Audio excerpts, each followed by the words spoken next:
Welcome, and thank you for joining us for another virtual envelope screening series event. I'm Mark Olson. I write about movies for the Los Angeles Times, and today I'll be having a conversation with some of the creative team behind The Milkmaid, which is Nigeria's submission for the Academy Award for Best International Feature Film.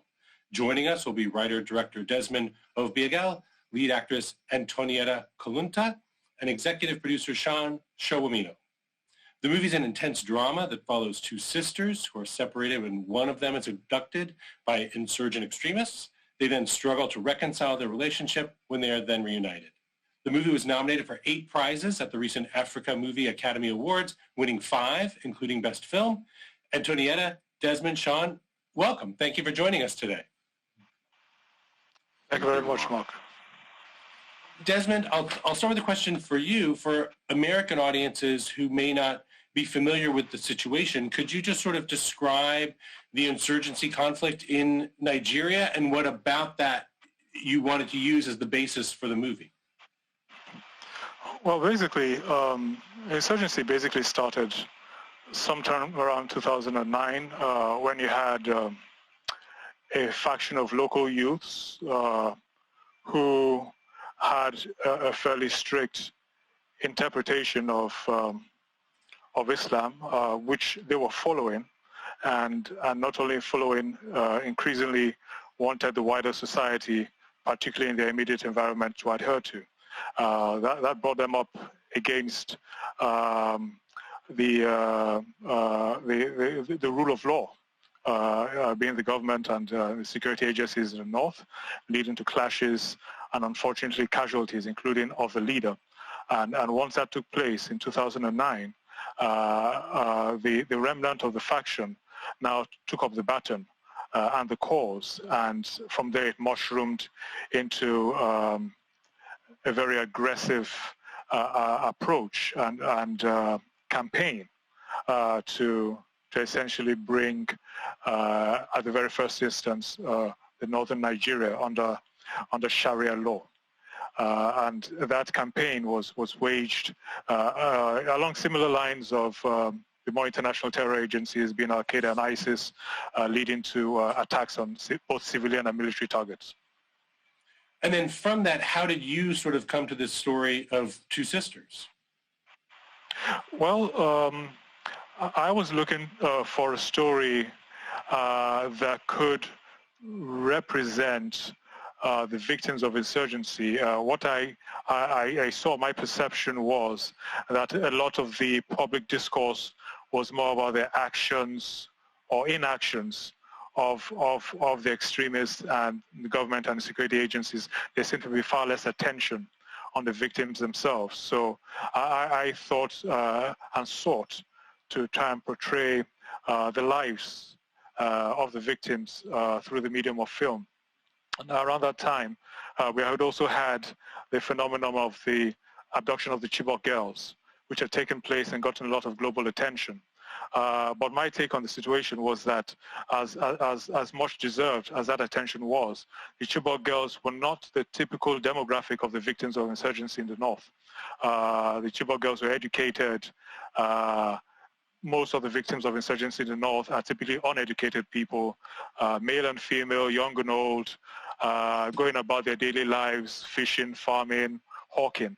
And I wanted to depict the lives of these people as the larger proportion of the victims in Nigeria. So living in Nigeria, spending money in Nigeria, my eye caught the two iconic characters at the back of the Nigerian 10-naira note, the two Fulani milkmaids. And from there, the story developed in terms of a creative imagining of what would happen if these characters got caught up in an insurgency crisis in the north in Nigeria. And Sean, is the insurgency crisis something that's been depicted a lot on film in Nigeria? What does it mean to you to have this story being told in The Milkmaid? Yes, thanks, Mark. I've seen a number of depictions of the crisis, but I've not seen anything told in the fashion that The Milkmaid tells the story, which is from a very personal and intimate human aspect. living in the shoes of the actual victims of the insurgency. I mean, usually what we hear are all these statistics, 30,000 lives have been lost, more than 2.7 million people displaced. But the personal aspect of it, looking at it from a human angle, is something that we've not seen. I haven't seen it depicted in any movie or any other sort of media outlet before. So I thought it was interesting that The Milkmaid, from reading the script, would focus on this particular angle. And I thought it was important for us as Africans to be the ones to narrate such a story from our own perspective. And really, that's what really drove me to get involved in this.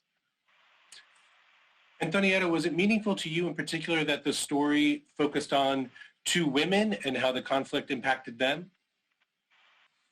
Okay, so yes, for me particularly, it was great that the story had to be told with two women, because when it comes to the discourse on insurgency, a lot of the times, or before I worked on The Milkmaid, most of what I heard was about the people who had died, the men who were being killed, and the statistics, as Seun said, of these people.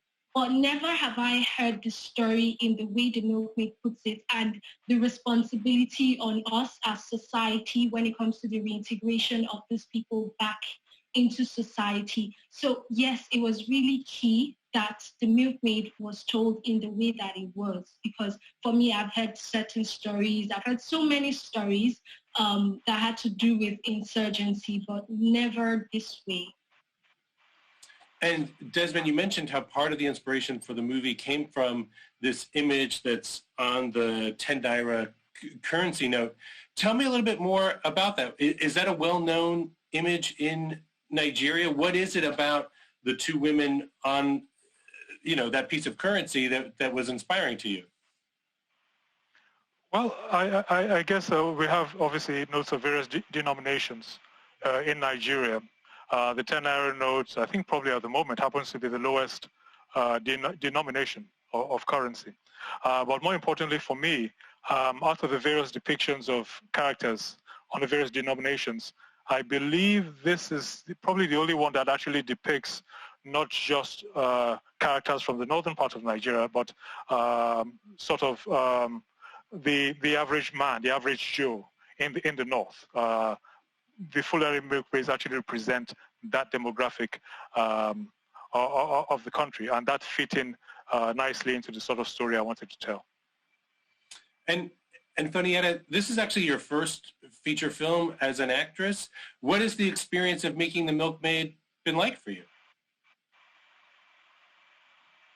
Well, it was really new because aside being my first feature film, it's really the first time I'm going on screen, or I was going on screen as opposed to stage. I was trained primarily in stage because I studied theater and performing arts. So it was a transitioning for me, learning most. So I had to do a lot of reading.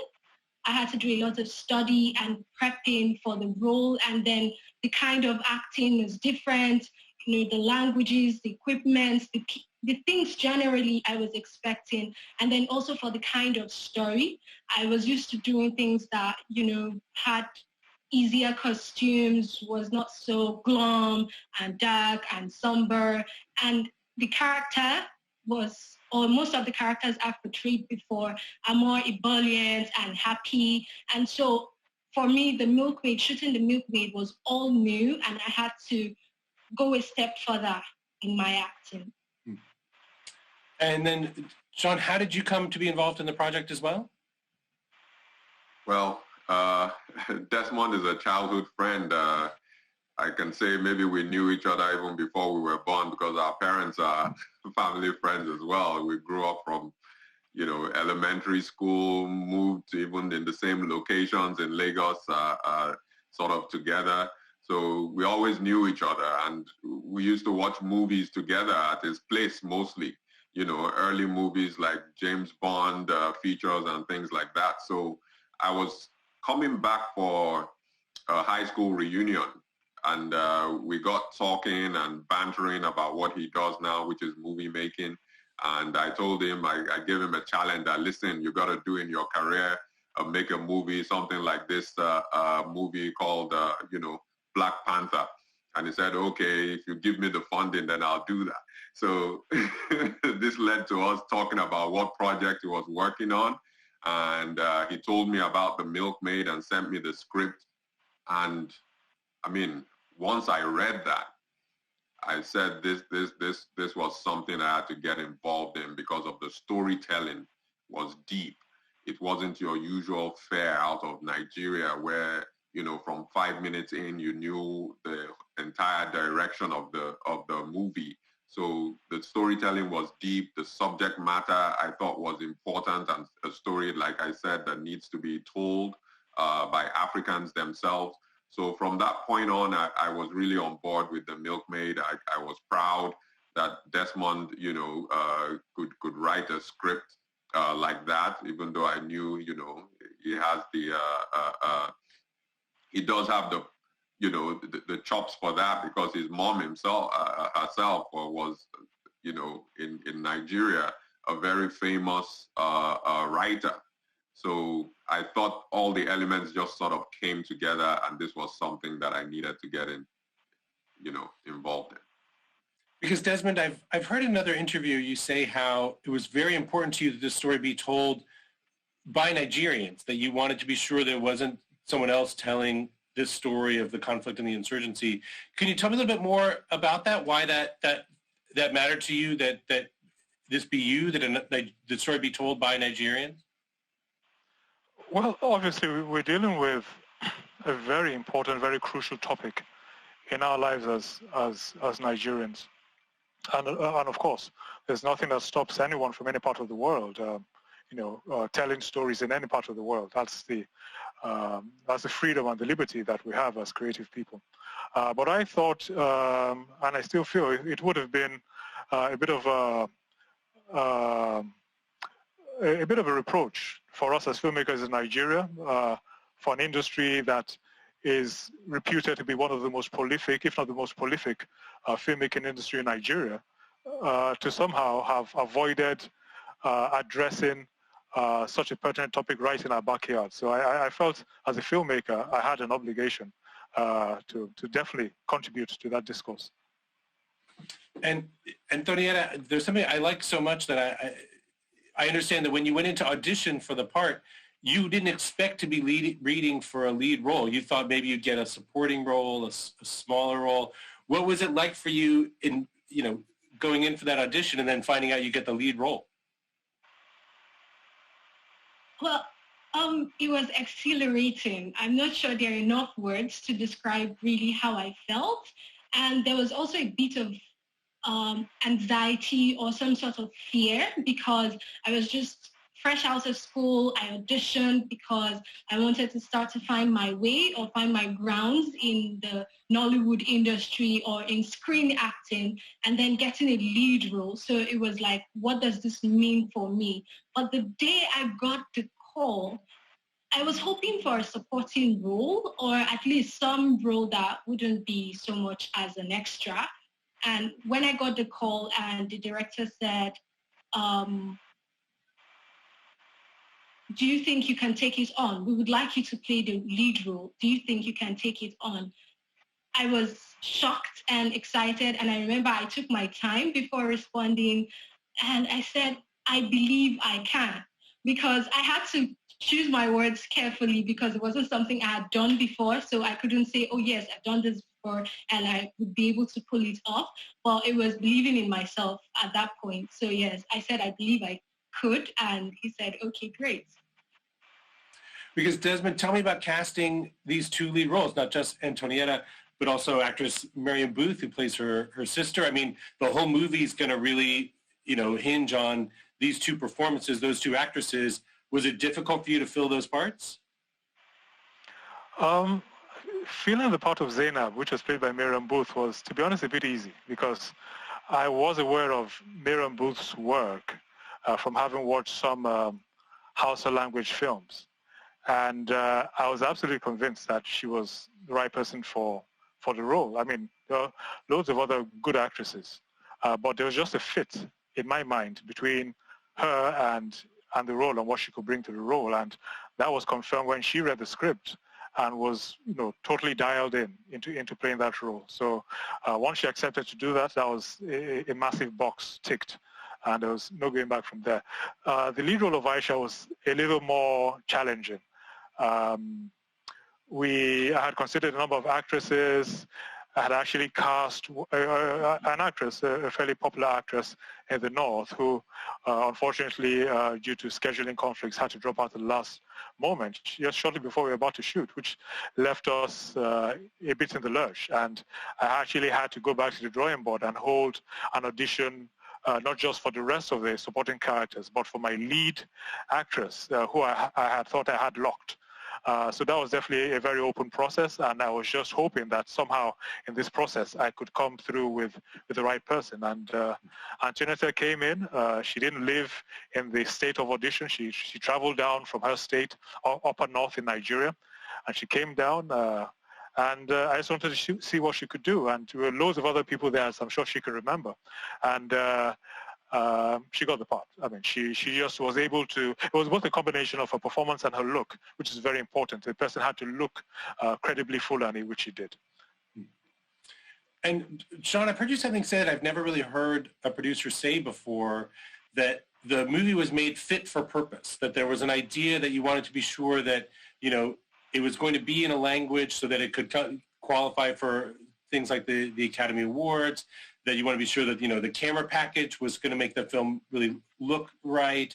Can you talk a little bit about that? Like just the idea that you wanted to be sure that the movie was made, as you said, fit for purpose.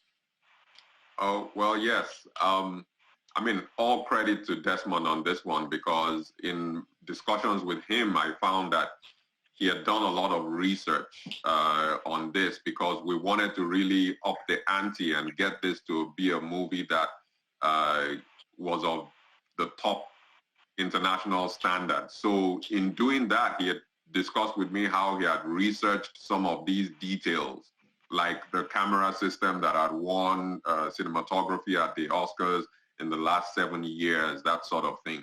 The authenticity of having, the language be the indigenous language of the people who are actually involved in the situation, and how that would also qualify us for the best international feature film. And also the fact that, these are usually films that do well in this category are usually films of history, something bearing to a real situation. But we're talking about a situation that is ongoing. And even those Michelle Obama 6 years ago held up a sign saying, "Bring back our girls," the truth is that the girls are still being taken. And this is something that we can do that will impact our lives presently. So that was part of all the thinking in the fit for purpose statement that I made. Other things even still play into it. The fact that we had a score made particularly for the movie, and the difficulty in putting together a score in Hausa language, which doesn't even feature prominently when you think about popular culture, the kind of music, but putting that in so that it sort of enveloped the people who watch this movie in that, that sense of being there in so many ways, not just visually, but in terms of what they heard, in terms of the rhythm of the movie. So all these things were carefully planned, and kudos to Desmond that, he did all this research beforehand and then found ways to sort of weave it all together into the movie. So that's why we feel that this is fit for purpose for the Oscars, and, we're just hoping that, we have the wherewithal, the resources, and the coming together of Nigeria to really make sure that people see this movie and are able to, identify with it. And Desmond, the story takes place in the Hausa and Fulani languages, if I'm correct, you are not fluent in. And so what was that like to be directing a movie in a language that you don't speak? Well, to be honest, it was extremely challenging. It was exhilarating because I find both languages very beautiful to listen to. And absolutely, even just from a creative standpoint, I wanted to have those languages as a soundtrack for the film. But first of all, the script needed to be translated from English to Hausa and translated accurately, which was a challenge getting that done. And then once that was done, being on set and talking and directing actors who, notwithstanding the fact that English is the official language in Nigeria, didn't communicate that well in English, certainly not compared to their native tongue. So needing to work with the translator and make sure that as they were delivering their lines in front of the camera, their lines were in tandem with what was in the script. So that was certainly challenging, and probably made us take probably twice the time in shooting the film that it normally would have. And Antonietta, what was that like for you as well? As I understand, you also are not fluent necessarily in Hausa or Fulani, and so was it a challenge to then take on this part and to really feel that you could perform in a language that's not your own? Yes, it was a beautiful challenge. It was a great challenge. I speak Hausa, but apparently not fluent enough. And then I had to learn Fulani, Fufude, for the movie role because I thought I could speak Hausa until I got on set. And the Hausa they were saying is official Hausa, wasn't the street Hausa I knew how to speak. And so I had to start to learn that. And then when a language is not your first language, it's actually a little more difficult to portray emotions using those lines. So it was another challenge, remembering what I'm saying in the English language, which is my first language, and then trying to portray those emotions effectively. And then one of the most striking scenes in the movie, Antonietta, is one where your character is thrown into a deep hole in the ground. I think it's an empty well, and it's quite terrifying, and it seems like it would have been very physically challenging. Can you tell me a little bit about shooting that scene? I think I remember it being one of the scenes I hated the most because she had to be in the pit, it had to rain, she had to be there in the sun. She just literally, like the costume, every single thing about that scene, every single thing Aisha was facing or was feeling, I was feeling because I was in the water, I was getting drenched, I was in the scorching sun with her. So literally that is one of the most challenging scenes because at the end of that day, I remember the producer telling me at my hotel room that, anything you want to eat today, we're going to give it to you. Like I had such a long day because we shot there for quite a bit. So yes, it was really challenging, but we got it done. Jasmine, do you have any memories of that day in particular and Antonietta's performance?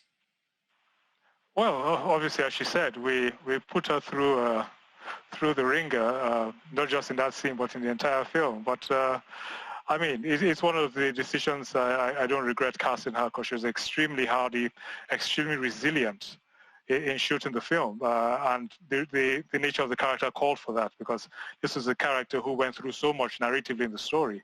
And the lead actress had to endure a large portion of that shooting the film. And she did that almost entirely without complaining, basically, which was, very noteworthy on her part. But again, that particular scene was one of several real-life experiences that came out of the research that actually happened. And in fact, to a certain extent, we didn't portray it quite as graphically as it actually took place, from the real-life stories given by one of the survivors. And Antonietta, can you tell me a little bit about working with Mariam Booth, that the two of you have such a strong connection in the film that I think especially in the last section of the movie when the two of you are finally reunited, it's so intense, it's so moving. Can you talk a little bit about working with her and what the scenes of the two of you together were like? Yes, at first when I was going on set and, I heard that Mariam Booth was supposed to play the role of Zainab. I looked her up. She was so established and I was wondering how we were going to hit it off when it comes to connection. But I remember the night that at the hotel when Director Desmond introduced us. That night he left us, we got talking, we even eventually slept in the same room. So she's like so easygoing in person. Like personally, she just was open, and so our relationship was really great offset. We were really more like sisters offset, and so it wasn't hard to be that way on set. And now, Desmond, can you talk just a little bit about the shooting locations for the movie? Because I understand it, you were in some very remote locations that were just difficult to access. No, absolutely. We made a creative decision to shoot the film in Taraba State. Taraba State is in the northeastern part of Nigeria, which is way across the breadth of the country from where I live in Lagos, which is the commercial capital, so to speak, in Nigeria.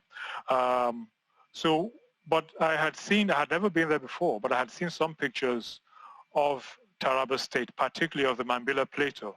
And having lived virtually all my life in Nigeria, I didn't actually believe that was Nigeria, because I didn't believe anywhere in Nigeria had looked like that. That hadn't been brought to our attention as citizens of Nigeria, that places like that existed in our country. So I actually went out there with a production designer to do reconnaissance of the locations, and we were both blown away.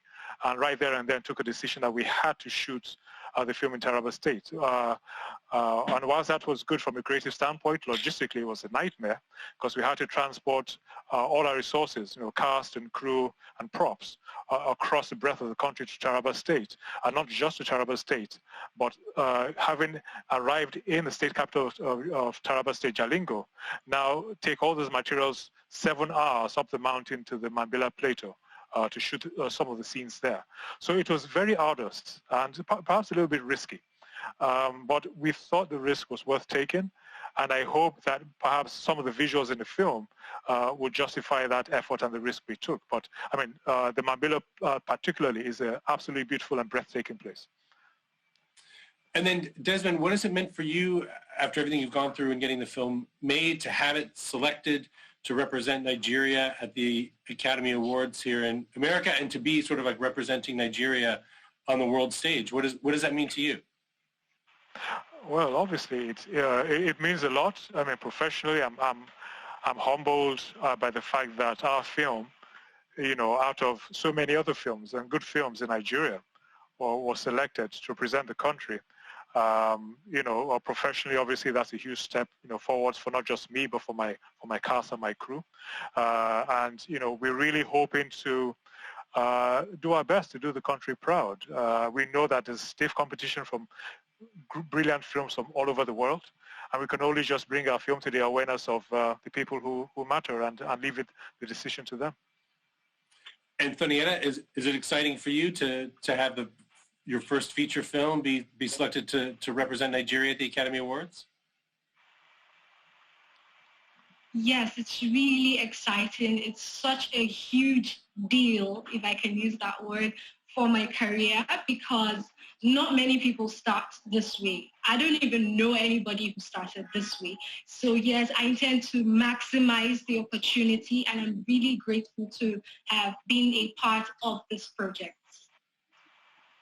And Sean, for you, what does it mean to have the film be representing Nigeria on the world stage and in front of these kind of audiences? Well, I'm immensely gratified by the opportunity. I will tell you, initially, I was so excited when it got announced. And then soon after, the reality of having to put up a campaign, to try and, boost our chances of going forward in the journey. But we're sitting up to the challenge. I know that, a lot of people have sacrificed a lot for this movie. It's been a difficult journey. Some people in the crew actually had to spend a night incarcerated because of this film, as they were mistaken for actual insurgents. So having seen that kind of sacrifice on behalf of the movie, I'm very humbled by the opportunity to be presenting this movie to the world on the Oscar stage. And I'm just, I'm excited, I'm gratified and humbled at the same time. And I just want to put out my best in terms of what we can do to increase the prospects of, this movie being seen internationally. Sorry, Mark, if you don't mind, I'll just correct what Sean said. They didn't actually spend a night. They actually spent a week in a police station where they were actually taken for their own safety because en route to location, their crew bus was stopped at a checkpoint, and when all the items were offloaded, they found some of our costumes and props, and somehow the word got around to the locals that these were the insurgents who had attacked their village 2 days prior, and they were about to lynch them. And they were quickly taken, from that location into the police station for 7 days while the police were investigating and trying to find out who these people are and why they were going about with these, what they consider to be very sensitive items. So it was an extremely close shave for us as a production. And we couldn't do any work, we couldn't start shooting until those people were released. So it was quite a traumatic period for us as a production. And were there a lot of concerns like that? Were there a lot of sort of like safety and security issues as you were shooting the movie? Well, fortunately, that was probably the standout incident. Although we did hear after the fact that whilst we were shooting in one of the villages, there was actually an attack going on in a neighboring village quite close to us. But we weren't aware of it at the time. I'm very glad we went away of it at the time because we had to stop shooting.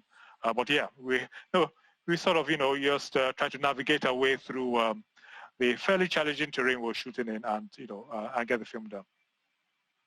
Well, Desmond, Sean, and Tonietta, first of all, thank you for all your efforts in making the movie. Thank you for joining us here today and for sharing the Milkmaid.